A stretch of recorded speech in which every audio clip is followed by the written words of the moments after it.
₱5. Kumusta ka na? Long time no see ah. Oo nga eh. Oo nga. Bakit ka nga ba biglang nawala? Paano ba naman? Sa sobrang taas ng bilihin, halos wala nang kwenta ako. Kaya ayun, ginawa na nila akong coins. So, kung coins ka na ngayon, edi hindi ka na pala ginagamit ngayon. So, sa madaling salita, plain money ka na lang ngayon. Wala ka ng halaga. Ang sakit mo naman magsalita, Mr. 500. Oo na, 500 ka na, ₱5 lang ako. Hay nako, hayaan nyo nga yan. Ganyan talaga si kumparing 500. Laging bitter. Pati tuloy ako natatakot.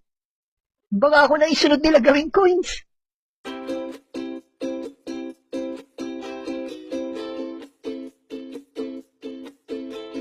Wow naman!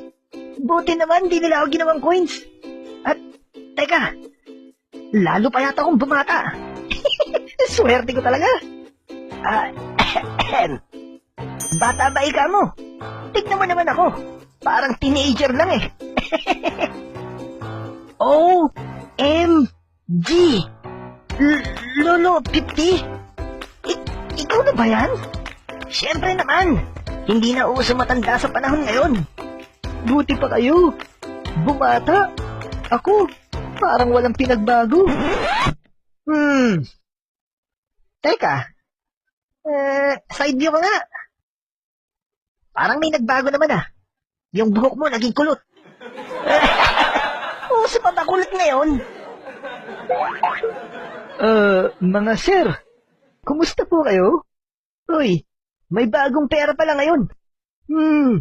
200 ka pala ah. Teka. Masyadong unfair naman. Ang tagal ko na dito. Hindi man lang ako pinopromote. Tapos ikaw baguhan? 200 ka agad? Wow naman pre! Easy lang mga pare. Hindi niya naman kasalanan yan eh. Ako nga ang dapat mainis eh. Dapat ako nga yung na-promote. Pero tingnan mo. Hanggang ngayon nandito pa rin ako. Teka. Maiba naman tayo. Pansin niyo ba?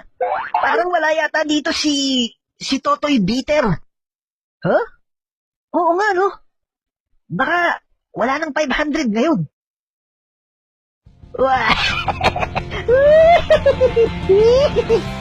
Oh my gulay! Si Totoy Bitter! At may kasama pang chicks! Hello? Excuse me? Are you talking to me? My name is Loverboy. Ooh la la!